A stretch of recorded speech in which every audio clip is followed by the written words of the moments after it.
What's going on, Tiny Whoop Nation? This is Chad, RC Models and More here. And we are going to do a little upgrade video and see how we can maximize the performance of the Blade Inductrix FPV. Now, mine is completely stock, minus a little bit of trimming that I've done on the canopy. Here's all the parts right here that I've trimmed off. Basically, it weighs less than a gram. So my total all-up weight right now is 21 grams on the Tiny Whoop. Now, I have two batteries that I fly mostly. The Strix, which is a 205 milliamp, weighing in at 6 grams, and the 220 Whoop Juice, which weighs in at 6 grams. This is a 3060C. This is 2550. C ratings, you know, everybody pretty much knows is just smoke and mirrors. I think they're very comparable, but I still think the Strix has a little bit more punch out ability, at least that I can demonstrate. I've been charging all my Tiny Whoops batteries with these regular Molex connectors that are bigger than what comes on the standard chargers that we use, so the batteries have been protected and nothing's getting stretched out. Previous pretty much average record flight time that I'm getting right now is about 3 minutes 15 seconds at this performance level. Got some parts in from Jesse today, tinywhoop.com, and we've got the replacement power lead connector, which is something that's supposed to increase performance and battery time. So I think what we'll do is add that first and see if that does anything for us. I have the special sauce Tiny Whoop edition motors here, which should increase our performance and probably take away the flight time. And I also have these little replacement motor mounts that they sell that come in a 0, 10, and 20 degree camera mount configuration that will replace this entire body. I like having the body on there to protect the camera, so I guess my goal is just to see how big of a difference it's actually going to make as far as performance and everything goes. So the first thing I'm going to do is remove this stock connector and replace it with the one that Jesse sells, and we'll see exactly what kind of flight time and performance that we get just doing that right off the bat, in case you didn't want to have to worry about upgrading motors or anything like that. So we'll start with the most cost-effective upgrade. So let me get this apart, and I will get that taken care of. It's real easy. Take off the canopy, pick off all this glue here, desolder it, solder this one on. So be right back. Alright, so here is a throttle punch out test.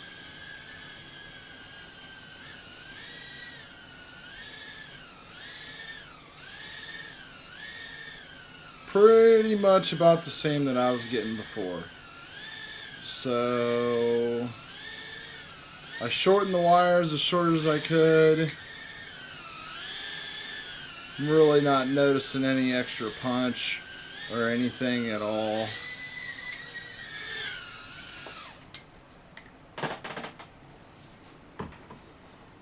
So let's throw it on the scale and see what our weight is at currently since doing the connector modification.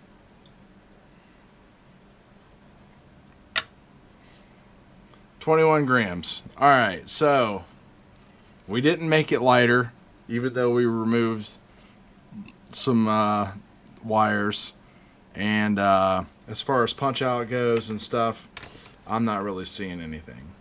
So let me do a flight test and let's see if I can beat 3 minutes and 15 seconds. Okay, there you go. The connector does work. I also noticed during the flight, and I could show you the footage, that I was able to maintain a better altitude with less input. So basically I was getting more power.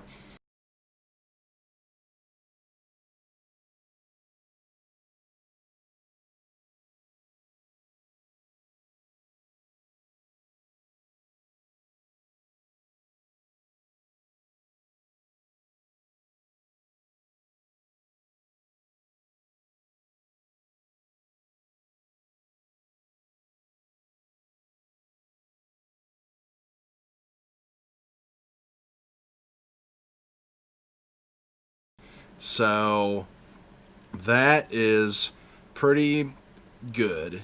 You know, 45 seconds, and that's compared to 3:15. You know, that's almost, well, 45 seconds. I don't know what the percentage is, but you know, it's almost 25% more flight time. So we'll call it 20% more flight time just by switching out that $2 connector. So let's switch these motors out now and see what happens next.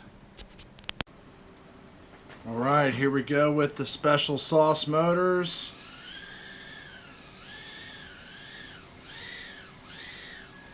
Tons of punch out power.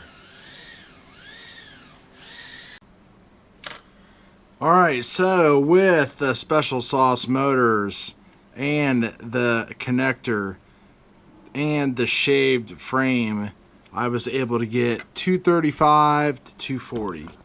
So that's basically right back where we started before we started to do any modifications. Weight is actually still the same, 21 grams. I really want to leave this on, but I really want to know how much more flight time I can get with getting rid of this. I'm not guessing it's going to be much. Maybe I could get to 3 minutes. So I like the way it protects the camera and everything. So I'm really not that concerned about getting more flight time. It's just kind of something that you're going to have to ask yourself. But let's just do it anyway. You know, Jesse and them put out a product, and I want to test it out and show everybody what's up. So be right back. Alright, here we go. We are sitting at 19 grams and 3 minutes and let's call it 3 minutes, 3 minutes 5 second flight time with the full setup from Jesse. That's the special sauce motors and their replacement mount, which isn't too bad. I'll probably end up just keeping it on here. Dropping 2 grams actually gave me 15 seconds more flight time. You know, and there's room to get rid of this connector here and solder these wires together, so you could reduce the weight even more, but I'm not going to go there quite yet. So if you want to, my conclusion is, if you want to keep it cheap, go ahead and replace that connector. And also, if you want to get longer flight times with your stock Inductrix, get the connector and shave some of the material off of your canopy around the camera, the sides here, and around the back. If you're satisfied with 3 minutes of flight time, which most of us probably are, because we all fly mini quads and that's pretty much what we get anyway, then go ahead and do this full deal like this. It's awesome. It flies super fast and fun. As you can see, you'll see it by the footage, or have seen by the footage, and what everybody else says too. So I'm pretty happy with it. I think this is the way that I'll roll. There's plenty of protection here for the camera and everything. Everything else is protected down in here. I just need to tidy up the wires and such. I still think the Strix batteries from Ready Made RC are the best bang for the buck. I'm waiting on some more of my lipos. I know a lot of people are doing JST and mini Molex connections on the end of their batteries and such. It's cheap. It's easy to do. I'll probably try it on a couple of mine and see how things go. I know some people were complaining about the mini GSTs because of the weight and it throwing things off. And with the special sauce motors, you already get so many oscillations, and since it's not a B brand, you can't tune any of that out. But it's definitely flyable and fun. It's not like it's horrible. So that's pretty much it. I say whatever you want, flight time or speed, agility, they pretty much have anything you want, and you've just seen the results in video. So if you have any questions, hit me up, like, subscribe, comment. Peace. See ya later.